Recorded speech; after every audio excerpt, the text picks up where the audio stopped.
راج مصطفیٰ صلی اللہ علیہ وآلہ وسلم ہمارے محبوب سید الاولین والآخرین شفیع المذنبین رحمت للعالمین سیدنا و مولانا امام اعظم محمد رسول اللہ صلی اللہ علیہ وآلہ وسلم کے ان 3 معجزات میں سے ایک بڑا معجزہ ہے جن کا ذکر قرآن کے اندر آیا ہے۔ ہمارے محبوب صلی اللہ علیہ وآلہ وسلم کے 3 معجزات ایسے ہیں جن کا ذکر قرآن میں آیا، باقی بخاری اور مسلم میں تو درجنوں معجزات کا ذکر ہے، لیکن وہ 3 معجزے جن کو قرآن نے بھی بیان کیا ہے وہ سب سے زیادہ اہمیت کے حامل ہے کیونکہ اس کا ذکر قرآن میں ہے۔ ان میں سے نمبر 1 معجزہ جسے آپ عربی میں آیاتن کہتے ہیں، اردو میں آپ معجزہ، عقل کو عاجز کر دینے والی چیز، اللہ کی نشانی، وہ ہے القرآن، جس کا ذکر سورۃ العنکبوت میں آیا کہ یہ نبی علیہ السلام کا واحد معجزہ ہے جس کی بنیاد پہ دعوی نبوت ہے۔ اور بخاری اور مسلم میں بھی کئی احادیث اس کو سپورٹیو ہیں۔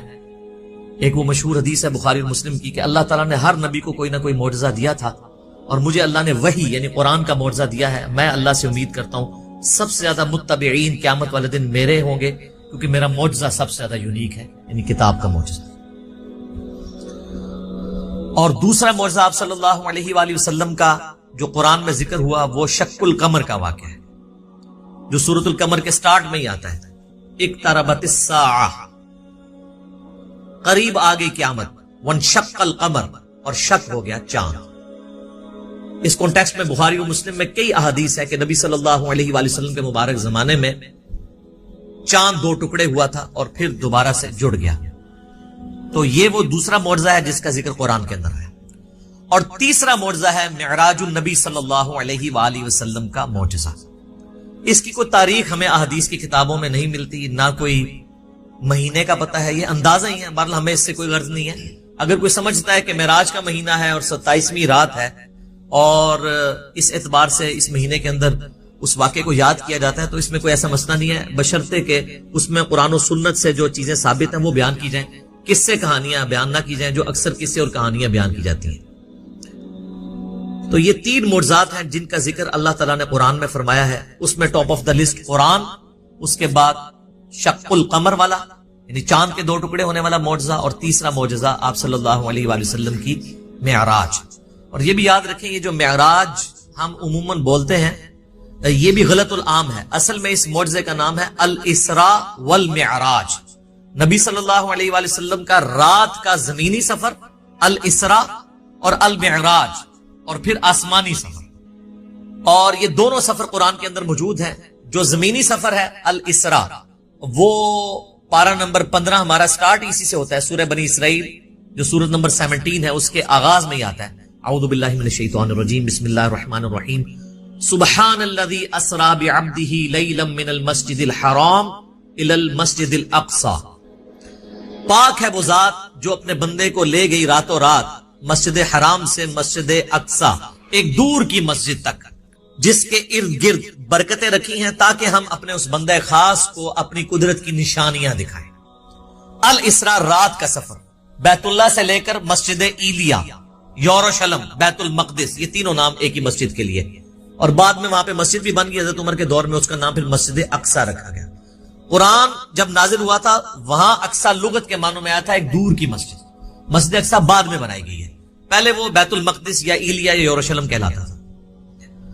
تو یہ ہے الاسراء، اور پھر وہاں سے آپ صلی اللہ علیہ وآلہ وسلم کو ایک براق پہ سوار کر کے آسمانوں کا سفر کروایا گیا 7ویں آسمان تک، اور پھر سدرۃ المنتہا، اس کا نام ہی ہے سدرۃ المنتہا، جہاں پہ مخلوق کی انتہا ہو جاتی ہے وہاں تک، اسے ہم کہتے ہیں المعراج، یعنی اونچائی کا سفر آپ صلی اللہ علیہ وآلہ وسلم کا۔ اور اس کا ذکر جو ہے وہ سورۃ النجم سورت نمبر 53 میں آیا ہے، جس میں وہ مشہور آیت بھی آتی ہے فَكَانَ قَابَ قَوْسَيْنِ أَوْ أَدْنَىٰ، جس کے اوپر انشاءاللہ میں ڈسکشن بھی کر دوں گا۔ یہ یاد رکھیے گا میرے بھائیو، الاسراء والمعراج یہ پیورلی آپ صلی اللہ علیہ وآلہ وسلم کا جسمانی پلس روحانی سفر ہے، یہ کوئی خواب کا واقعہ نہیں ہے، کوئی روحانی ایکسپیرینس نہیں ہے۔ اگر یہ خواب کا واقعہ ہوتا تو کفار مکہ کو بھی ماننے میں آر نہ ہوتی، خواب میں تو بہت کچھ انسان دیکھ لیتا ہے، تو یہ جسمانی پلس روحانی ایکسپیرینس ہے۔ اور اس کے ساتھ یہ بھی یاد رکھنا ہے کہ اس کا موڈ برزخی ہے، یعنی اس کو اس دن کوئی دیکھ کے آبزرو نہیں کر سکتا تھا، الا یہ کہ اللہ نے کوئی ایک خاص منظر کسی کو دکھا دیا وہ الگ بات، ورنہ یروشلم میں آلموسٹ 1 لاکھ کے قریب انبیاء جمع ہوئے، صحیح مسلم میں آتا ہے، یہاں تک کہ آپ صلی اللہ علیہ وآلہ وسلم نے فرمایا کہ مجھے جبرائیل علیہ السلام نے تمام نبیوں کا امام بھی وہاں پر بنایا۔ میرے بھائی ہمارے شہر میں 1 لاکھ بندہ جمع ہو جائے رات کے وقت تو تھرتھلی پڑ جائے گی، اور اس زمانے کے اندر لیکن کسی نے وہ منظر دیکھا نہیں ہے، وہ ان سین بیریئر تھا۔ اور بیسیکلی یہ اس لیے کروایا گیا جو سورہ آل عمران میں آیا تھا نا کہ اللہ تعالیٰ نے انبیاء کی ارواح سے عہد لیا تھا کہ اگر میں تمہیں حکمت دوں، نبوت دوں، اور پھر میرا کوئی پیغمبر تم میں آ جائے تو تم نے اس پیغمبر کی تصدیق کرنی ہے، جس طرح کہ یحییٰ علیہ السلام نے حضرت عیسیٰ علیہ السلام کی۔ اور نبی صلی اللہ علیہ وآلہ وسلم کی تصدیق تو سب انبیاء نے کرنی تھی، تو وہ اللہ تعالیٰ نے فزیکلی انبیاء کرام کو جو ہے وہ برزخی طور پہ وہاں پہ جمع کر کے اور آپ صلی اللہ علیہ وآلہ وسلم کے پیچھے نماز پڑھوا کے آپ کی امامت کا اعلان کروایا کہ آپ امام الانبیاء ہیں صلی اللہ علیہ وآلہ وسلم، تاکہ سورہ آل عمران کا وہ والا وعدہ پورا ہو۔ وہ بڑا سٹرکٹ وعدہ ہے، اس میں یہاں تک الفاظ ہیں کہ مجھ سے یہ عہد کرو کہ جب میرے پیغمبر آئیں گے تم ان پر ایمان بھی لاؤ گے، ان کی مدد بھی کرو گے، اور میرے ساتھ یہ بھاری ذمہ اٹھاؤ، میں بھی تمہارے ساتھ گواہوں میں شامل ہوتا ہوں، اور اب بھی اگر کسی نے اس عہد کو توڑا تو وہ فاسقوں میں شمار ہوگا۔ یہ اتنے سخت الفاظ انبیاء کرام علیہ السلام کے بارے میں اللہ تعالیٰ نے ارشاد فرمائے۔ تو یہ برزخی اس کا موڈ تھا۔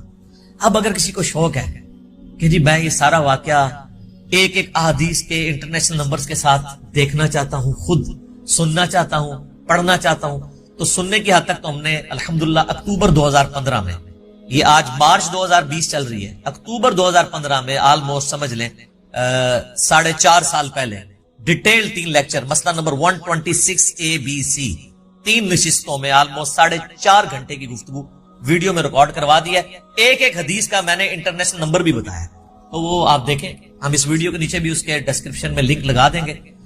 اور اس سے بھی بہتر یہ ہے کہ مرنے سے پہلے اے مسلمان کر لے اس پہ غور، کتابوں کا خدا اور ہے، بابوں کا خدا اور، کتابوں کا دین اور ہے، بابوں کا دین اور، کتابوں کی معراج اور ہے، بابوں کی معراج اور، کتابیں خود کھول کے پڑھیں، وہ میں آپ کو حوالہ دے دیتا ہوں۔ صحیح بخاری میں انٹرنیشنل نمبر ہے 3887، ڈیٹیلڈ حدیث ہے پوری واقعہ معراج، جس میں الاسراء زمینی سفر بھی ہے، آسمانی سفر، ہر آسمان پہ کس کس پیغمبر سے ملاقات ہوئی، 5 نمازیں دی گئیں، یہ ساری کی ساری 50 سے 5 ہوئی، حضرت موسیٰ علیہ السلام کے ساتھ ملاقاتیں ہوئی، یہ پوری صحیح بخاری میں انٹرنیشنل نمبر ہے 3887، اور سر صحیح مسلم 37 حدیث کنزیکٹیو ہیں، شروع میں پہلی جلد کے اندر انٹرنیشنل نمبر کے مطابق 411 سے لے کر 447، 411 سے 447 صرف واقعہ معراج کے اوپر، الاسراء والمعراج۔ اچھا وہاں پہ بھی آپ کو ہیڈنگ مل جائے گی، الاسراء والمعراج، رات کا سفر اور آسمانوں کا سفر۔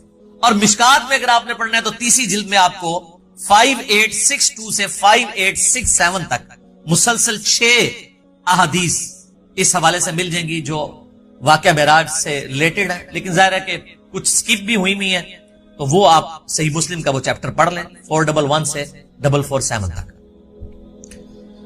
اچھا یہ جو میں نے دعویٰ کیا نا کہ یہ جسمانی پلس روحانی سفر ہے، یہ کوئی خواب کا معاملہ نہیں ہے، اگرچہ خواب میں بھی آپ علیہ السلام کو معراج ہوئی، وہ الگ سے ہے۔ کچھ ضعیف روایتیں بھی ہیں سیدہ عائشہ کی طرف منسوب، حضرت معاویہ کی طرف منسوب، کہ وہ لوگ کہتے تھے کہ نبی علیہ السلام کو خواب میں معراج کروائی گئی، لیکن وہ اصول محدثین پہ جعلی روایتیں ہیں۔ صحیح بخاری کے اندر اوپر تلے 3 طرق سکیٹرڈ فارم میں، اوپر تلے تو نہیں ہے، 3 طرق آئے ہیں انٹرنیشنل نمبر کے مطابق 6613 4716 3888، جس میں ابن عباس کا قول ہے، سورہ بنی اسرائیل کی آیت نمبر 60 میں آتا ہے نا کہ ہم نے نبی صلی اللہ علیہ وآلہ وسلم کو جو منظر دکھایا تھا۔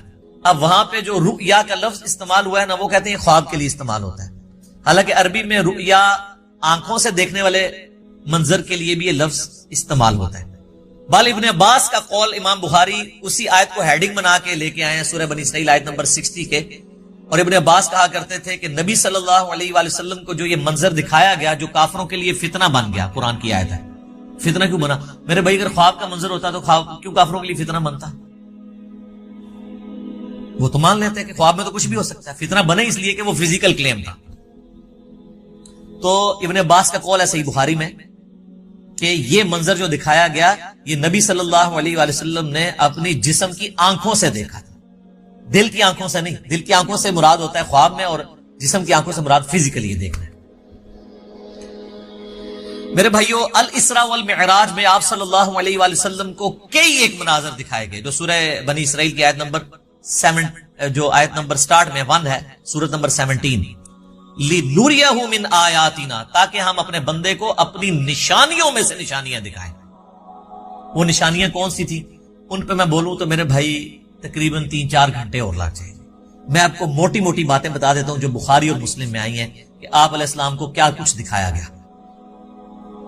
نمبر 1 سٹارٹ ہوا شق الصدر سے. آپ علیہ السلام کا سینہ چاک کیا گیا، بخاری مسلم میں آتا ہے، اور جنت سے سونے کا تشت لا کے آب زمزم کا پانی ڈال کے جبرائیل علیہ السلام نے نبی علیہ السلام کا دل جو ہے وہ دھویا. نمبر 2 آپ صلی اللہ علیہ وآلہ وسلم کو، چونکہ آپ مکے میں تھے، ابھی مدینہ آپ نے جانا تھا، راستے میں ایک شہر میں اتارا گیا اور جبرائیل نے کہا کہ یہ طیبہ ہے، مدینہ، جو آپ کا مسکن عنقریب بننے والا ہے ہجرت کے بعد. حضور کو اس وقت تک نہیں پتا تھا کہ یہاں سے تو میری دعوت جو ہے وہ ایسی لانچ ہوگی کہ رومن اور پرشین امپائر بھی کچھ نہیں جائیں گے. نمبر 3 پھر آپ کو کوہ طور پہ لے جایا گیا، انبیاء کے مقامات پہ. سب سے پہلے نبی علیہ السلام کا اپنا مسکن، اس کے بعد پھر طور سینہ کے اوپر، اور کہا گیا کہ یہ وہ ہے جہاں پہ اللہ تعالیٰ نے حضرت موسیٰ علیہ السلام سے کلام کیا تھا. نمبر 4 بیت اللحم لے جایا گیا. بیت المقدس میں ایک جگہ ہے جہاں پہ حضرت عیسیٰ علیہ السلام کی ولادت ہوئی تھی، تو وہ جگہ بھی دکھائی گئی. لہٰذا اس سے امام ابن تیمیہ کے اس عقیدے کا رد ہوا کہ انبیاء کی جو بیٹھنے کی جگہ ہیں ان کا وزٹ کرنا یہ نعوذ باللہ کوئی بدعت ہے. نبی علیہ السلام کو تو خود کروائی جا رہی ہے یہ ساری چیزیں، الحمدللہ. اور صحیح بخاری میں اوپر تلے 10 احادیث ہیں کہ عبداللہ بن عمر اپنے سفر حج کے دوران ان جگہوں پر نماز پڑھا کرتے تھے جہاں پہ نبی علیہ السلام کے ساتھ جب انہوں نے سفر کیا تھا تو جہاں جہاں اتر کے نماز پڑھی تھی. تو اس میں امام بخاری نے باب باندھا ہے کہ نبی علیہ السلام کی جگہوں کو تلاش کر کے وہاں پہ نماز پڑھنا. حتیٰ کہ مسند احمد میں آتا ہے کہ وہ اس جگہ پہ پیشاب بھی کرتے تھے جہاں نبی علیہ السلام نے اپنے سفر حج میں پیشاب کیا تھا. بخاری میں الفاظ ہیں نافع کے کہ مسجدیں موجود تھیں راستے میں، مسجد کے پاس نالوں کے قریب جو پتھر تھے وہاں پہ وہ نماز پڑھتے تھے، مسجد میں نہیں پڑھتے تھے. وہ کہتے تھے مسجد تو بعد میں بنی ہے، نبی علیہ السلام نے اس پتھر پہ نماز پڑھی تھی. یہ اتباع سنت کا جذبہ تھا. تو ظاہر نبی علیہ السلام سے لیا. 4 چیزیں ہوگی جی، شق الصدر، مدینہ شریف دکھایا گیا، طور سینہ، بیت اللحم، اور اس کے بعد صحیح مسلم میں آتا ہے قبر موسیٰ دکھائی گئی. نبی علیہ السلام کہتے ہیں میں نے سرخ ٹیلے کے پاس موسیٰ علیہ السلام کو ان کی قبر میں نماز پڑھتے ہوئے دیکھا، اور اگر میں گزروں میں تمہیں وہ قبر بھی دکھا سکتا ہوں. وہ قائم یصلی فی قبری، وہ کھڑے اپنی قبر میں نماز پڑھ رہے تھے. لیکن یہ معاملہ ہے برزخی، حیات انبیاء کے اوپر یہ ثبوت ہے لیکن برزخی معاملہ. اس کے بعد آپ صلی اللہ علیہ وآلہ وسلم کو بیت المقدس میں انبیاء کی امامت کروائی گئی. 1 لاکھ کے قریب پیغمبروں کو جمع کیا گیا اور جبرائیل علیہ السلام نے کہا کہ آپ ان کی امامت کروائیں. یہ صحیح مسلم میں آتا ہے.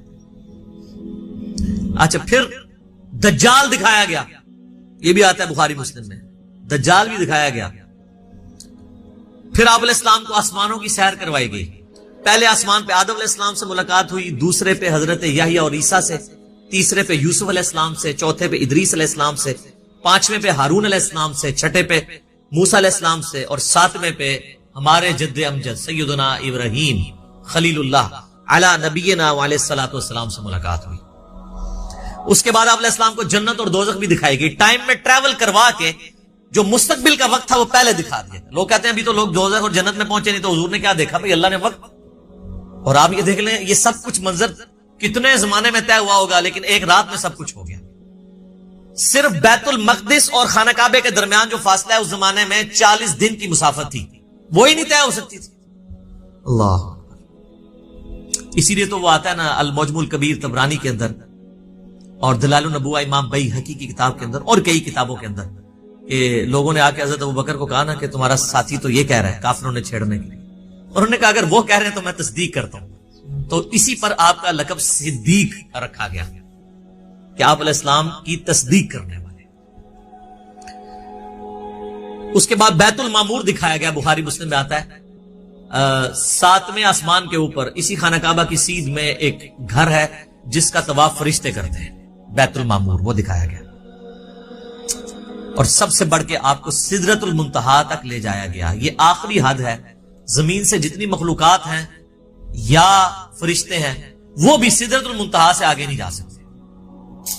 اس کا نام ہی ہے انتہا، مخلوق کی انتہا ہے. باقی لوگوں نے آگے کہانیاں بنا لی ہیں کہ جی نبی الاسلام سدرۃ المنتہا سے بھی آگے چلے گئے. بالکل جھوٹ ہے، یہ آپ کی انتہا تھی. اور آگے پتہ نہیں کیا کیا کہانیاں بنائی ہوئی، کہتے ہیں عرش پہ جوتیوں سمیت چلے گئے. یہ تو اتنا بڑا جھوٹ ہے کہ احکام شریعت میں احمد صاحب بریلوی صاحب نے لکھا ہے کہ یہ جو معرج النبوہ کتاب جس میں یہ باتیں لکھی ہیں، یہ ہے تو سنی عالم ہے لیکن ہر طرح کی جھوٹی سچی روایتیں لکھ دیتا ہے. یہ محض باطل بات ہے کہ نبی الاسلام اپنی مبارک جوتیوں کے ساتھ عرش پہ گئے ہیں. یہ اعلیٰ حضرت نے لکھا ہے کہ یہ جھوٹی بات ہے، تو عرش پہ جانے والی کوئی بات نہیں. ہاں کسے کہانیوں میں آپ مزے لے لے کے بیان کریں. اور جب ہم پوچھتے کہاں لکھا ہے، وہ کہتے ہیں سعدی شیرازی کے شعر نہیں آپ نے پڑھے، مولانا روم کے شعر نہیں پڑھے. ہم کہتے ہیں میرے بھائی ہم تو آپ کو چیخ چیخ کے یہی تو کہہ رہے ہیں کیا کہ مرنے سے پہلے ہے مسلمان.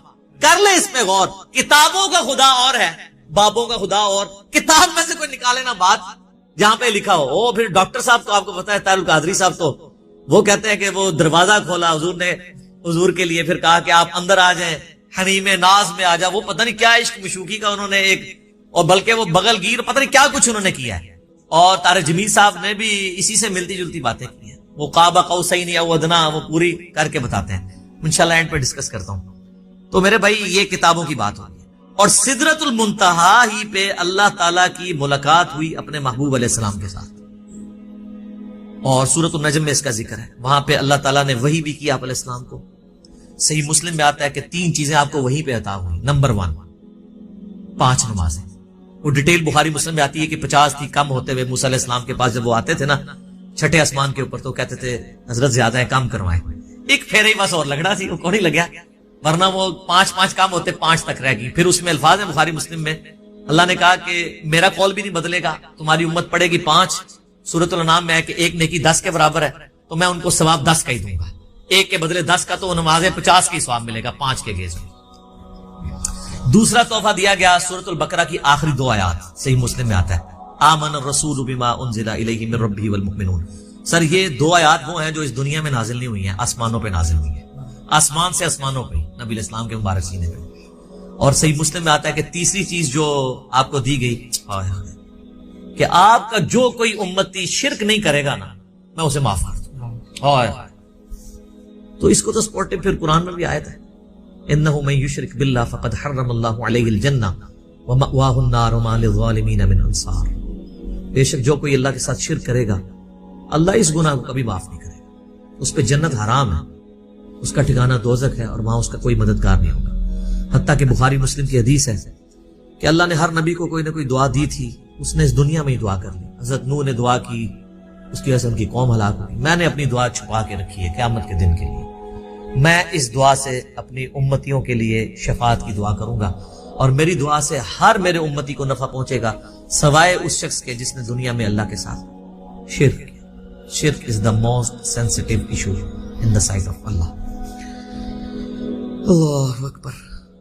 تو یہ 3 گفٹ آپ علیہ السلام کو ملے، 5 نمازیں، سورۃ البقرہ کی آخری 2 آیات، اور جو شرک نہیں کرے گا اس کی مغفرت.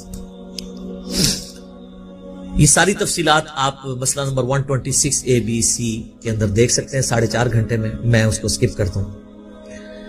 الاسراء والمعراج میں جو معراج والا پورشن ہے، اس میں سب سے زیادہ کنٹروورشل چیز جو آپ نے سوال میں بھی کی، وہ ہے نبی علیہ السلام نے کیا شب معراج اللہ تعالیٰ کو دیکھا تھا یا نہیں. اب اس کا جواب ہاں یا نہ میں دینا تو بہت بڑی آزمائش ہے مسلمانوں کے لیے، جب تک کہ آپ پورا مقدمہ ان کو نہیں سمجھتے.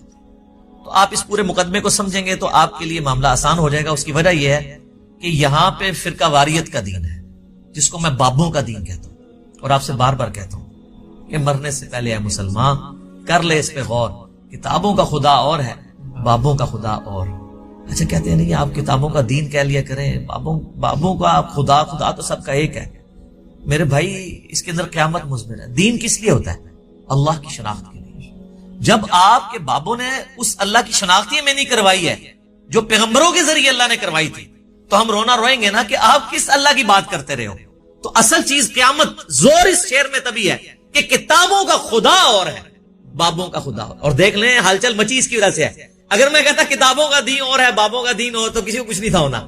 یہ اندر جو ہلچل مچتی ہے نا، وہ کہتے ہیں یار ہم پتہ نہیں کس خدا کو مان رہے ہیں، کتابوں والے خدا کو کسی اور کو نہ مان رہی ہو.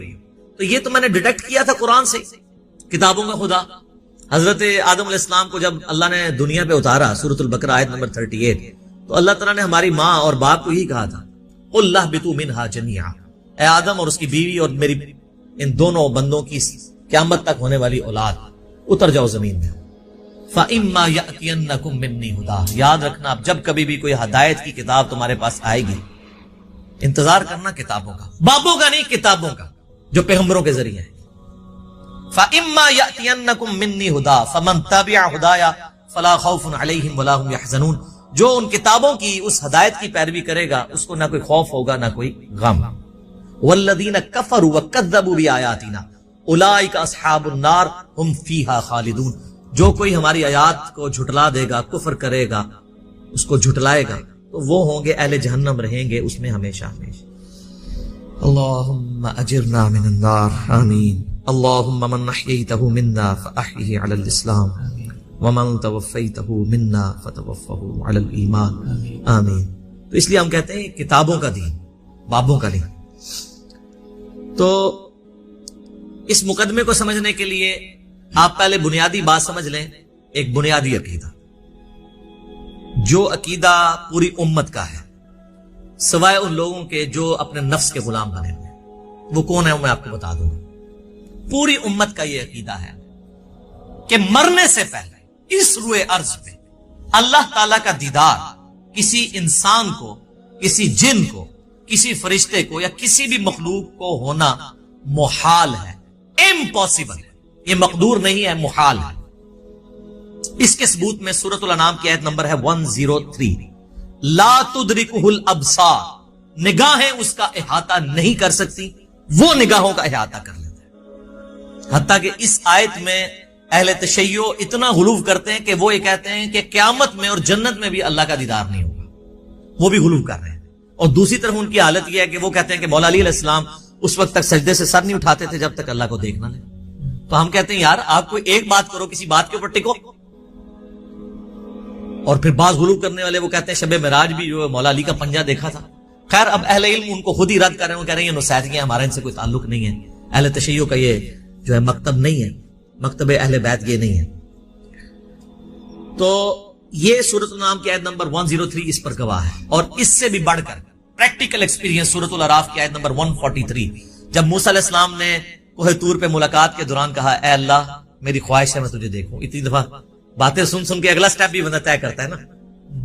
تو اللہ نے کیا فرمایا تھا، لن ترانی، ہرگز نہیں دیکھ سکتا تجھے، بلکہ تو پہاڑ کی طرف دیکھ، اگر یہ پہاڑ اپنی جگہ پہ قائم رہا تو سمجھنا تو مجھے دیکھ سکتا ہے۔ تو قرآن کے الفاظ ہیں پہاڑ پہ اللہ نے صرف تجلی کی تو وہ ریزہ ریزہ ہو گیا، اور موسیٰ علیہ السلام انڈائریکٹ وہ تجلی دیکھنے سے بے ہوش ہو کے گر پڑے، اور اس کے بعد ان کا ہے اللہ میں تیرے طرف رجوع لاتا ہوں، اب دوبارہ میں یہ بات نہیں کروں گا۔ تو اگر موسیٰ علیہ السلام کو زیارت نہیں ہو سکتی اللہ تعالیٰ کی اس دنیا میں، تو موسیٰ علیہ السلام سے بڑھ کے تو کوئی بھی نہیں ہو سکتا۔ تو اب اگر موسیٰ علیہ السلام کے سوا کوئی شخص یہ دعویٰ کرے کہ اس نے اللہ کو دیکھا ہے، تو پھر ہم اسے غلام احمد قادیانی کا بھائی کہیں گے نا، جس نے اس نے جھوٹا دعوے نبوت کیا۔ یہ کم از کم اسے کہنا چاہیے کہ تو جھوٹ بولتا ہے، یا تو پھر یہ کلیم کرتا ہے کہ تو مسلمان ہو کے موسیٰ علیہ السلام سے بڑا مرتبہ رکھتا ہے، حالانکہ موسیٰ علیہ السلام تو اولو العزم پیغمبروں میں سے ہے، جو سورہ شورا کے اندر آیا ہے۔ 5 اولو العزم پیغمبر ہیں، نمبر 1 ہمارے محبوب علیہ السلام، اس کے بعد حضرت ابراہیم علیہ السلام، پھر نوح علیہ السلام، موسیٰ علیہ السلام اور عیسیٰ علیہ السلام۔ تو اولو العزم پیغمبروں سے بھی آگے بڑھ گیا، تو پھر ہم یہی کہیں گے۔ سورۃ الحجر کی آیت نمبر 99 آخری آیت میں بھی آیا ہے، وَاعْبُدْ رَبَّكَ حَتَّى يَأْتِيَكَ الْيَقِينُ، اپنے رب کی عبادت کرتے جاؤ یہاں تک کہ تمہیں یقین نصیب ہو جائے، تمہیں موت آ جائے۔ تمام نے اس یقین کا ترجمہ موت کیا ہے۔ مرنے سے پہلے یقین نہیں آ سکتا، کیونکہ یقین اس وقت آتا ہے جب آپ فزیکلی دیکھ لیں۔ تو یہی تو آپ کو انعام ہے، ان الذین یخشون ربهم بالغیب لہم مغفرۃ واجر کبیر، جو بغیر دیکھے اپنے رب سے ڈرتے ہیں ان کے لیے ہے مغفرت اور بہت بڑا اجر۔ اور صحیح مسلم میں انٹرنیشنل نمبر کے مطابق 7356 نمبر حدیث ہے دجال کے کانٹیکسٹ میں۔ نبی علیہ السلام فرماتے ہیں کہ یہ دجال آئے گا تو اس کے ماتھے پہ کافر لکھا ہوگا، لیکن وہ کاف فا را یا کاف الف فا را لکھا ہوگا، ایبریویشن۔ تو لوگ جو اہل ایمان ہے نبی علیہ السلام کہتے ہیں وہ پڑھ لیں گے کہ یہ کافر لکھا ہے، تو ان کو پتہ چلے گا دجال ہے۔ دوسرے لوگ نہیں پڑھ پائیں گے، چاہے مومنین میں بھی منافقین ہوئے، اور وہ ہو سکتا ہے کاف سے کش پڑھ لیں، الف سے الہام پڑھ لیں، فا سے فیض پڑھ لیں اور را سے روحانیت پڑھ لیں کہ جی یہ تو بہت بڑے بزرگ ہیں. اچھا اس حدیث میں 7356 میں آتا ہے کہ نبی علیہ السلام نے فرمایا کہ وہ خدائی کا دعویٰ کرے گا دجال یاد رکھو تم میں سے کوئی شخص اپنے رب عز و جل کو نہیں دیکھ سکتا یہاں تک کہ اسے موت آ جائے. یہ الفاظ ہے. کیا مطلب کہ مرنے سے پہلے کوئی اللہ کو نہیں دیکھ سکتا, مرنے کے بعد دیکھیں گے انشاءاللہ. انشاءاللہ. تو مرنے سے پہلے آپ نہیں دیکھ سکتے, تو آپ بھی مرنے سے پہلے ہے مسلمان. کر لے اس پہ غور. کتابوں کا خدا اور ہے, بابوں کا خدا اور. اب آپ سوچ رہے ہوں گے بابوں نے کیا کام ڈالا ہوا ہے, اے ہوں آگے نے کام کی پایا جی انہوں نے, اے تسی کتابوں نے خدا دی تعریف سن لی. بابوں نے کیا کام ڈالا ہے جناب, تذکرۃ الاولیاء شیخ فرید الدین عطار المتوفی 627 ہجری کی کتاب ہے جو بریلوی اور دیوبندی دونوں چھاپ رہے ہیں اور کہہ رہے ہیں سارے اولیاء کے حالات زندگی اس میں لکھے ہوئے ہیں. ایسی کو کتاب نہیں, اس میں بازید بستامی کی معراج لکھی ہوئی ہے, المتوفی 261 ہجری. ان کا امام ابو یزید بستامی اور میرا امام ابو الحسین مسلم بن حجاج القشیری المتوفی 261 ہجری, وہ بھی 261 میں فوت ہوئے ہیں, یہ بھی 261 میں فوت ہوئے ہیں. تو آپ لوگوں نے مایوس نہیں ہونا. ان لوگوں کے بارے میں تو مجھے یقین ہے کہ یہ لوگ تو اللہ کے دیدار سے محروم ہوں گے جنہوں نے بد عقیدگیاں پھیلائی ہیں, لیکن آپ لوگ مایوس نہ ہوں. ہر مؤمن کو قیامت کے دن اللہ تعالیٰ کا دیدار ہوگا اور جنت میں بھی دیدار ہوگا انشاءاللہ تعالیٰ. اس پہ درجنوں احادیث بخاری مسلم کی اور قرآن کی آیات بھی گواہ ہیں. اور آپ دیکھیں دنیا میں بھی اللہ نے ایک تھوڑا سا ماڈل رکھا ہوا ہے. نماز مؤمن کی معراج ہے. کیوں کہا جاتا ہے نماز معراج النبی میں تحفہ ملا ہے. وہاں سدرۃ المنتہا پہ اللہ اور نبی نے ڈائریکٹ باتیں کی تھی حجاب کے اندر, وہ میں بعد میں حدیث بتاؤں گا. آپ یہاں دنیا پہ بیٹھ کے اللہ سے باتیں کر سکتے ہیں نماز کی حالت. باقی یہ جو کہانی مشہور ہے نا کہ یہ معراج النبی کی گفتگو ہے اللہ کی اور نبی الاسلام کی التحیات للہ والصلوات والطیبات, یہ بالکل کہانی ہے, یہ کسی حدیث میں نہیں آئی ہے. بخاری مسلم میں تو واضح آیا ہے. صحابہ کرام کہتے ہیں رسول اللہ صلی اللہ علیہ وآلہ وسلم نماز کا تشہد ہمیں قرآن کی طرح سکھاتے تھے. ابن مسعود کہتے ہیں کہ میرے ہاتھ کو نبی الاسلام نے اپنے دونوں مبارک ہاتھوں میں لے کے مجھے یہ سکھایا تھا التحیات للہ والصلوات والطیبات. تو یہ نبی الاسلام نے سکھایا ہوا ہے, اس کا معراج کے ساتھ کوئی تعلق نہیں ہے. یہ کہانی ہے جو آپ بچپن سے سارے سنتے ہیں. جی نبی الاسلام نے کہا التحیات للہ والصلوات والطیبات, اللہ نے کہا السلام علیکہ ایھا النبی ورحمۃ اللہ وبرکاتہ, تو نبی الاسلام نے نعوذ باللہ پھر کریکشن کی اور کہا السلام علینا وعلی عباد اللہ الصالحین, اور پھر فرشتوں نے کہا اشہد ان لا الہ الا اللہ واشہد ان محمدا عبدہ ورسولہ. ایک کہانی ہے سر, کڈی وڈی کہانی ہے, اور بچپن تو سن رہے ہو. آج تک کسی مولوی کو پوچھا ہے اے وہ کہانی ہے بریلوی بھی بیان کرتا ہے, دیوبندی بھی بیان کرتا ہے, اہل حدیث بھی بیان کرتا ہے, کسی نے نہیں پوچھا لکھی کہاں ہوئی یہ کہانی. کہانی ہے. سورۃ القیامہ کی آیت نمبر 22 اور 23 میں آیا ہے, اللہ تعالیٰ نے فرمایا وجوہ یومئذ ناظرہ, اس دن ایسے چہرے ہوں گے جو تر و تازہ ہوں گے, الی ربہا ناظرہ, اپنے رب کی طرف دیکھ رہے ہوں گے. جو تر و تازہ چہرے ہوں گے وہ اپنے رب کی طرف دیکھ رہے ہوں گے. اچھا بعض لوگ کہتے ہیں نہیں وہ یہاں دیکھنے سے مراد ہے کہ وہ رحمت کا انتظار کر رہے ہوں گے, وہ جنہوں نے نہیں ماننا.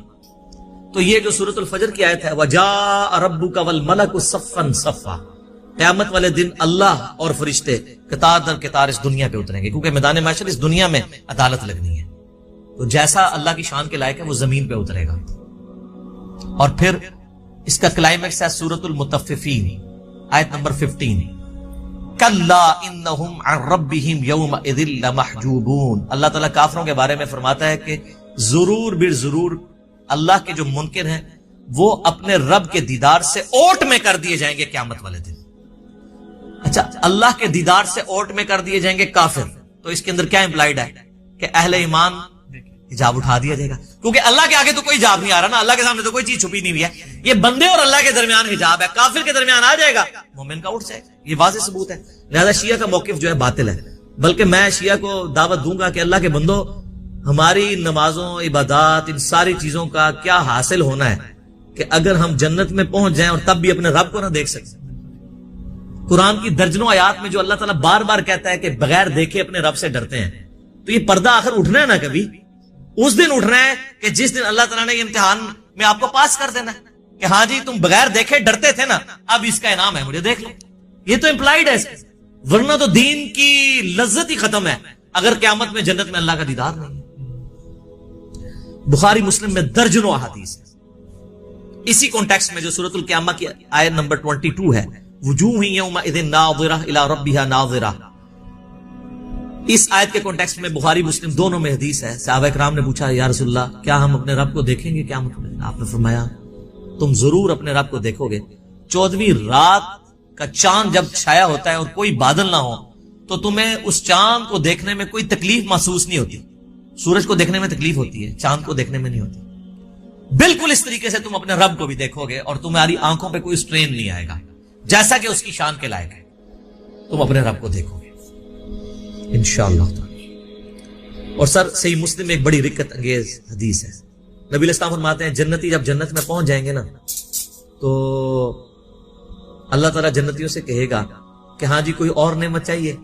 تو جنتی کہیں گے یا اللہ اس سے بڑی کیا نعمت ہے کہ تو نے ہمیں ہمیشہ کے دوزخ کے عذاب سے بچا لیا, ہمارے چہرے تر و تازہ کر دیے, ہمارا منہ مانگا انعام ہمیں دیا, ہمیشہ کی زندگی ہمیں دے دی, اس سے بڑی بھی ابھی کوئی نعمت باقی ہے؟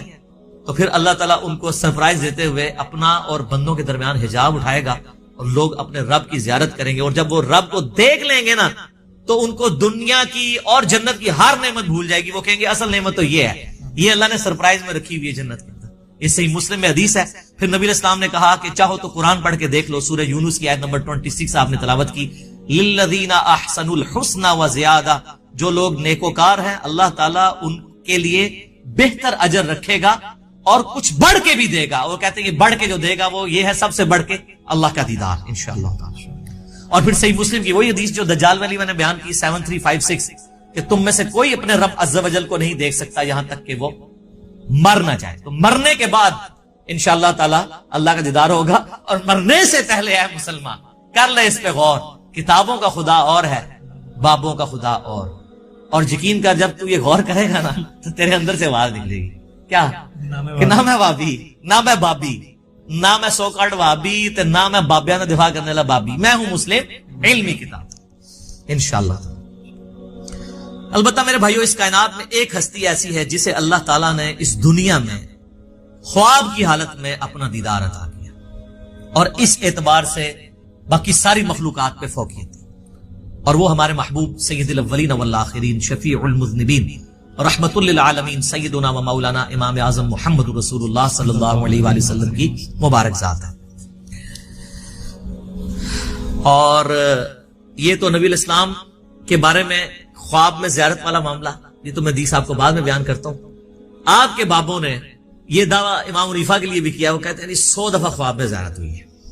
امام بن حنبل کے بارے میں تو فضائل اعمال کے اندر لکھا ہے کہ خواب میں اللہ کو دیکھا اور پوچھا کہ اللہ جی میں آپ کا قرب چاہتا ہوں تو کس چیز سے حاصل کروں؟ تو اللہ نے فرمایا قرآن سے. تو امام بن حنبل نے کہا کہ اللہ سمجھ کے کہ بغیر سمجھ کے, تو اللہ نے کہا کہ چاہے سمجھ کے چاہے بغیر سمجھ کے. کڈی کاڑی خواب سے ایک چیز لینی تھی. تو سر اس میں میری 100 نمبر مجلس دیکھ لیں, کتابوں کا خدا اور ہے, بابوں کا خدا اور. میں آج اس کی انجینئرنگ نہیں کرتا, بل یہ فضائل اعمال کے اندر یہ لکھا ہوا ہے فضائل ذکر والے چیپٹر کے اندر کہ امام احمد بن حنبل نے بھی اللہ کو دیکھا ہے خواب میں. بالکل کہانی ہے. اگر یہ کوئی چیز ہوتی تو یہ پیکج موسیٰ علیہ السلام کو آفر ہوتا جو سورۃ الاعراف کی آیت نمبر 143 میں کیٹاگوریکل ڈینائی آ گیا, لن ترانی, تو نہیں دیکھ سکتا. فزیکلی تو کوئی دیکھ سکتا, خواب میں بھی صرف نبی علیہ السلام کی خصوصیت ہے. اور وہ حدیث ہے میرے بھائیو جامعہ ترمذی میں انٹرنیشنل نمبر کے مطابق 3235, یہ حدیث مسند امام احمد میں بھی ہے, مشکات المصابی میں 748 نمبر ہے پہلی جلد کے اندر. اور یہاں خواب کا ذکر ہے. اور یاد رکھیے گا سورہ الصافات کی آیت نمبر 100 سے لے کے 103 تک آتا ہے نا کہ ابراہیم علیہ السلام کو اللہ نے خواب میں بیٹے کی قربانی کا حکم دیا تھا. انبیاء کے خواب وحی الہی ہوتے ہیں. بخاری مسلم میں کئی احادیث ہیں کہ نبوت کا 46واں حصہ خواب ہے. نبیوں کو جو خواب دکھایا جاتا ہے وہ ڈیفینیٹلی وحی الہی ہوتا ہے. باقی بخاری مسلم میں آتا ہے کہ نبیوں کے علاوہ جو ہے وہ اللہ کی طرف سے بھی ہو سکتا ہے, شیطان کی طرف سے بھی ہو سکتا ہے, نفس کی طرف سے بھی ہو سکتا ہے. تو یہ ترمذی میں جو حدیث ہے, مسند احمد میں بھی, مشکات المصابی میں بھی, اور اس حدیث کے ساتھ امام ترمذی نے لکھا ھذا حدیث حسن صحیح, یہ حدیث حسن صحیح ہے. اور امام ترمذی نے ساتھ لکھا کہ میں نے اپنے استاد امام محمد بن اسماعیل بخاری, امام بخاری سے پوچھا تو انہوں نے بھی فرمایا کہ یہ حدیث صحیح ہے. اگرچہ بخاری میں نہیں ہے لیکن اس حدیث کو امام بخاری نے بھی صحیح کہا ہے, امام ترمذی نے بھی صحیح کہا, شیخ البانی نے بھی صحیح کہا, شیخ شعیب ارنوت نے بھی صحیح کہا, شیخ زبیر لزئی نے بھی صحیح کہا رحمہم اللہ اجمعین. بڑی لمبی حدیث ہے, میں اکثر بیان کرتا ہوں جس میں میں نے وہ دعا بھی آپ کو بار بار کہی ہے کہ یاد کرو, اللہم انی اسألک فعل الخیرات وترک المنکرات. اس میں الفاظ ہیں جو آج کی ضرورت ہے کہ میں نے خواب میں اپنے رب کو بڑی خوبصورت صورت میں دیکھا. اور پھر یہ بھی الفاظ ہے کہ اللہ تعالیٰ نے میرے دونوں شانوں کے درمیان اپنا ہاتھ مبارک رکھا اور میں اس کی تشبیہ بھی نہیں دوں گا کیونکہ لیس کمثلہ شیء، اللہ کی مثل کوئی شے نہیں. حتیٰ کہ میں نے اس کی انگلیوں کے پوروں کی ٹھنڈک اپنے قلب پہ محسوس کی جیسا کہ اس کی شان کے لائق ہے. باقی لمبی حدیث ہے لیکن اس میں سے یہ پورشن میں نے بیان کرنا تھا کہ خواب میں نبی علیہ السلام کو زیارت ہوئی ہے. اب یہاں پہ یاد رکھیے گا ایک بہت میں آپ کو کریٹیکل پوائنٹ دینے لگا ہوں. اگر کوئی شخص اللہ کو دیکھ لے تو اب کائنات میں کوئی غیب ایسا رہ گیا جو اس کے لیے اٹریکٹیو ہو، اس سے بڑی تو کوئی چیز نہیں. تو پھر قیامت والے دن نبی علیہ السلام کے لیے اللہ نے کیا انعام رکھا ہوا ہے؟ آپ کو دنیا میں مل گیا سب کچھ. ہمیں تو کہا گیا نا سورۃ الملک کی آیت نمبر 12 میں ان الذین یخشون ربهم بالغیب لهم مغفرۃ واجر کبیر، جو بن دیکھے اپنے رب سے ڈرتے ہیں ان کے لیے مغفرت اور بہت بڑا اجر ہے. اور آپ نے سن لیا کہ جنت میں اللہ کا دیدار، قیامت میں اللہ کا دیدار. تو نبی علیہ السلام نے اگر دنیا میں ہی اللہ کو دیکھ لیا تو نبی علیہ السلام کے لیے پھر کون سا نام ہے؟ اس کے اندر امپلائیڈ ہے کہ نبی علیہ السلام کے لیے انعام یہ ہے کہ دنیا میں دیکھا ہے خواب کی حالت میں، فزیکل ہی نہیں دیکھا، دل کی آنکھوں سے دیکھا. فزیکل دیکھنا ابھی باقی ہے ان کا بھی، وہ حضور کے لیے ابھی بھی غیب کی چیز ہے. تو آپ علیہ السلام کے لیے بھی انعام باقی ہے. تو جو لوگ اس دنیا میں حضور کا فزیکل دیکھنا مانگتے ہیں یا شب معراج فزیکل دیکھنا مانگتے ہیں تو ان کے لیے علمی چیلنج ہے کہ پھر بتاؤ کہ نبی علیہ السلام کے لیے قیامت اور جنت میں اور کون سا انعام ہوگا اس سے بڑھ کے، اگر آپ اپنا سب سے بڑا انعام پہلے ہی اویل کر چکے ہیں. اور یہ پوائنٹ جس شخصیت نے ہائی لائٹ کیا ہے میں اس کا کریڈٹ اسی کو دیتا ہوں، مولانا اسحاق صاحب رحمہ اللہ تعالی، المتوفی 213 عیسوی مطابق 28 اگست 2013. انہوں نے یہ چیز ہائی لائٹ کی تھی اور یہ میں نے نہ آج تک کسی کتاب میں پڑھی نہ کسی اسکالر سے سنی. اسکالر نے بیچارے نے کیا بیان کرنا ہے، یہ مولانا اسحاق کو کریڈٹ جاتا ہے کہ انہوں نے یہ ایسا علمی، آپ کہتے ہیں وہ جس طرح وہ تاش میں کہتے ہیں نا یکا پھینکنا، کہ بتاؤ کہ اگر حضور نے بھی اللہ تعالیٰ کو فزیکلی دیکھ لیا جو تمہارا کلیم ہے تو حضور علیہ السلام کے لیے تو اب کوئی چیز نہیں رہے گی باقی. تو خواب میں ہی دیکھا، فزیکلی نہیں دیکھا. شب معراج بھی دیکھا تو پردے میں دیکھا، فزیکلی نہیں دیکھا. وہ انشاءاللہ میں اس کے اوپر ڈسکشن کرتا ہوں آخر میں. شب معراج میں صحابہ کرام علیہم رضوان کی 3 آراء پائی جاتی ہیں دیدار خداوندی عز و جل کے حوالے سے. پہلی رائے یہ ہے جو صحیح بخاری اور صحیح مسلم میں سیدنا عبداللہ ابن مسعود رضی اللہ تعالیٰ عنہ سے جب پوچھا گیا کہ یہ جو سورۃ النجم کی آیت نمبر 9 ہے فَكَانَ قَابَ قَوْسَيْنِ أَوْ أَدْنَىٰ، وہ دونوں اتنے قریب ہوئے کہ 2 کمانوں کے درمیانی فاصلہ بلکہ اس سے بھی کم. اور پھر اگلی آیت سورۃ النجم کی آیت نمبر 11 مَا كَذَبَ الْفُؤَادُ وَمَا رَأَىٰ، دل نے جو کچھ دیکھا اس کو جھٹلایا نہیں ہے. اور پھر سورۃ النجم کی ہی 18 نمبر آیت لَقَدْ رَأَىٰ مِنْ آیَاتِ رَبِّهِ الْكُبْرَىٰ. ان 3 آیات کے بارے میں عبداللہ ابن مسعود سے جب پوچھا گیا تو بخاری مسلم کے الفاظ ہیں، انہوں نے کہا کہ یہاں تینوں جگہ پر مراد سیدنا جبرائیل علیہ السلام ہے جن کو نبی علیہ السلام نے اپنی اصلی حالت میں دیکھا. ان کے 600 پر تھے اور سبز رنگ کا لباس انہوں نے پہنا ہوا تھا اور وہ افق پہ چھائے ہوئے تھے. دوسری رائے ہے جو صحیح بخاری میں انس ابن مالک کی ہے، انٹرنیشنل نمبر کے مطابق 7517، وہ فکان قاب قوسین او ادنا سے مراد اللہ اور اس کے نبی علیہ السلام کا قرب کہتے ہیں. لیکن اس حدیث میں ایک راوی ہیں شریک بن عبداللہ القاضی، سکہ راوی ہیں، لیکن امام مسلم صحیح مسلم میں انٹرنیشنل نمبر کے مطابق 437 نمبر 414 نمبر حدیث میں لکھتے ہیں کہ شریک بن عبداللہ جو ہے نا یہ معراج کی حدیثیں بیان کرتے ہوئے الفاظ کو کم زیادہ کرتا ہے. ابن حجر اسقلانی بھی کہتے ہیں کہ یہ شریک بن عبداللہ القاضی جو ہے یہ جو روایت بیان کرتا ہے نا یہ اس معراج کا ذکر ہے جو خواب میں ہوئی تھی. خواب میں بھی علادہ سے معراج ہوئی ہے، ایک فزیکل معراج ہے جس کو ہم ڈسکس کر رہے ہیں. اور بعض کہتے ہیں کہ یہ اس کو وہم لگا ہے جو بخاری میں الفاظ ہیں انس بن مالک کے. یہ تمام طرح کی چیزیں یعنی ملتی ہیں. بہرحال یہ انس بن مالک کا اگر موقف ہے لیکن اس میں بھی دیکھنے کا ذکر نہیں ہے، صرف قرب کا ذکر ہے سدرۃ المنتہا کے موقع پر. تو کوئی حرج نہیں ہے کہ کوئی قرب کی بات کرتا ہے، دیکھنے کا پھر بھی یہاں پہ ذکر کوئی نہیں ہے. اچھا انس بن مالک رضی اللہ تعالیٰ عنہ کے اس عقیدے کو سپورٹیو ابن عباس کی رائے ہے صحیح مسلم میں 437 نمبر حدیث میں انہی 3 آیات سورۃ النجم آیت نمبر 9، 11 اور 18 کے بارے میں جب ان سے پوچھا گیا تو انہوں نے کہا کہ رآہ بفؤادہ مرتین، نبی علیہ السلام نے دل کی آنکھوں سے اپنے رب کو 2 دفعہ دیکھا، یعنی ان آنکھوں سے نہیں دیکھا۔ اور ابن عباس وہی ہیں جن کے بارے میں صحیح بخاری میں ہم پہلے سن چکے، وہ کہتے ہیں کہ واقعہ معراج جو ہے یہ آنکھوں کا ایکسپیرینس ہے، لہذا وہ آنکھوں کا ایکسپیرینس ماننے کے باوجود دل سے دیدار کی بات کر رہے ہیں، تو دل سے دیدار خواب کی حالت میں ہے، یہ اس کی بات کر رہے ہیں۔ واقعہ معراج والی میں بھی اگر کریں گے تو دل سے دیکھنے سے مراد کیا ہے، پھر وہ اس کو سپورٹنگ اگلی حدیثیں آئیں گی سیدنا ابو ذر غفاری والی۔ لیکن یہاں پہ میں ایک حدیث بتاؤں، جامعہ ترمذی میں بھی مشکات میں بھی ہے کہ ابن عباس نے کہا لقد را محمد ربہ، بے شک محمد نے اپنے رب کو دیکھا۔ تو اکرمہ نے کہا کہ حضرت سورۃ الانعام کی آیت نمبر 103 ہے لا تدرکہ الابصار، اللہ کو تو آنکھیں دیکھ نہیں سکتی، تو آپ ہمیں کہہ رہے ہیں کہ نبی علیہ السلام نے اللہ کو دیکھا۔ تو فرمایا کہ یہ اس وقت ہے جب اللہ تعالیٰ اپنے نور کے ساتھ تجلی فرمائے، یہاں دیکھنے سے مراد دل سے دیکھنا ہے، تو وہ تو دل سے دیکھنا خواب میں دیکھنا جو ترمذی سے بیان کر دیا۔ تو ابن عباس بھی یہ مانتے ہیں کہ اللہ تعالیٰ کی جو نورانی تجلی، جو اللہ تعالیٰ کی ذات ہے، اس کو نبی علیہ السلام نے نہیں دیکھا۔ بعض لوگ ان حدیثوں سے سہارا لیتے ہیں لیکن اس کی ایکسپلینیشن اسی میں موجود ہے۔ پھر صحیح مسلم میں ایک حدیث ہے 443، ابو ذر غفاری کہتے ہیں کہ میں نے رسول اللہ سے پوچھا کہ نبی علیہ السلام یہ بتائیے کہ کیا آپ نے معراج میں اپنے رب کو دیکھا تھا؟ سر اب آپ لوگ بھی مان جائیں۔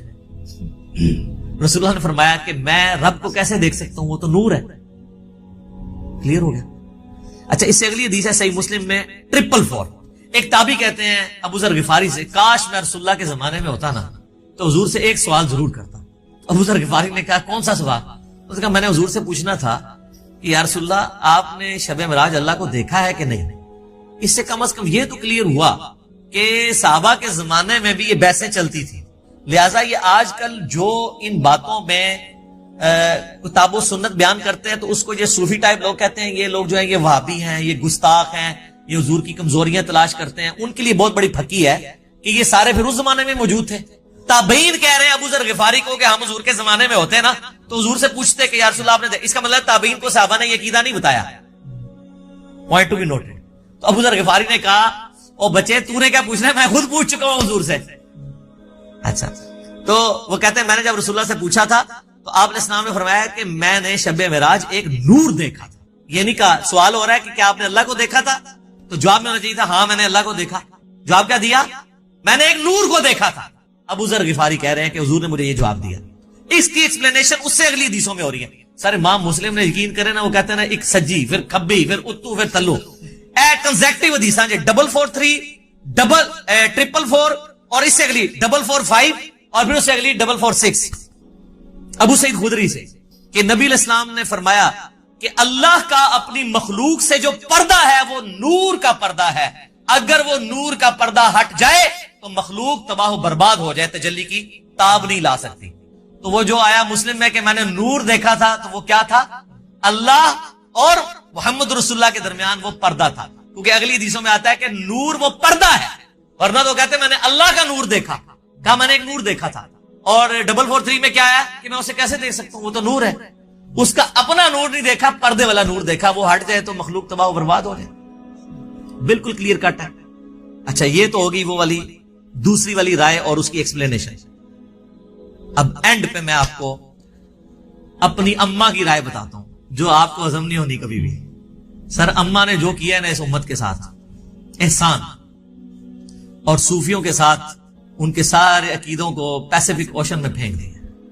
بخاری و مسلم دونوں میں حدیث ہے، اما عائشہ تو انس ابن مالک، ابن عباس، ابن مسعود، ابو ذر غفاری، ابو سعید خدری جو یہ حدیثیں بیان کر رہے ہیں، ان سب کو پیچھے چھوڑ جاتی ہیں۔ یہ آیات میں تو صحابہ کی آراء ہے نا، اور اما خود کہہ رہی ہیں کہ ان آیتوں کے بارے میں وہ پہلی امتی ہوں جنہوں نے رسول اللہ سے ڈائریکٹ ان آیات کی تفسیر پوچھی بھی ہے۔ تو اب پیچھے کوئی چیز رہ جاتی ہے؟ تو سر مرنے سے پہلے اے مسلمان کر لے اس پہ غور، کتابوں کا خدا اور ہے، بابوں کا خدا اور۔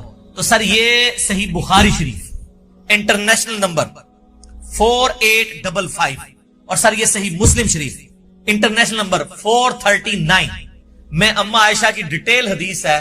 اما عائشہ کے 5 عقیدے، میرا ایک کلپ پہلے کا چڑھا ہوا ہے، اس میں اما عائشہ نے جو عقائد بیان کی ہیں وہ متقاضی ہیں کہ میں ورڈ بائی ورڈ وہ حدیث بیان کروں، اور اس کے بعد قلم ٹوٹ جاتا ہے۔ اس پہ میں اس کو کنکلوڈ کرتا ہوں. صحیح مسلم میں 439 نمبر حدیث. سر یہ مسلم شریف ہے جو پڑھی ہوئی نہیں ہے, پڑھی ہوئی بھی ہے. اس میں 439 نمبر حدیث انٹرنیشنل نمبر کے مطابق ورڈ بائی ورڈ سنیں, اور میں تو پھر اپنے سٹائل میں بیان کروں گا, ٹھیک ہے, تاکہ آپ کو مزہ بھی آئے, آپ اس زمانے میں پہنچ جائیں.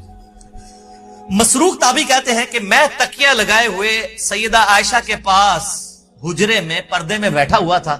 اما عائشہ کی عادت تھی کہ وہ اندر ہوتی تھی تو باہر ایک مجلس لگی ہوئی ہوتی تھی, لوگ آگے سوال آپ سے کرتے تھے, ظاہر امت کی استاد ہے. تو ایک دن, اچھا اما عائشہ کا بڑا پیار تھا اس مسروق تابعی کے ساتھ, اور یہ بھی اتنا لاڈلا تھا, اس نے اپنی بیٹی کا نام بھی عائشہ رکھا ہوا تھا. یہ بڑا مشہور تابعی ہے, بخاری مسلم میں ترجمہ حدیث ہے. تو کہتے ہیں کہ ایک دن میں تکیہ لگائے بیٹھا تھا تو اما نے اندر سے آواز دی اور کہا اے ابو عائشہ. یہ پیار سے بلایا, کنیت.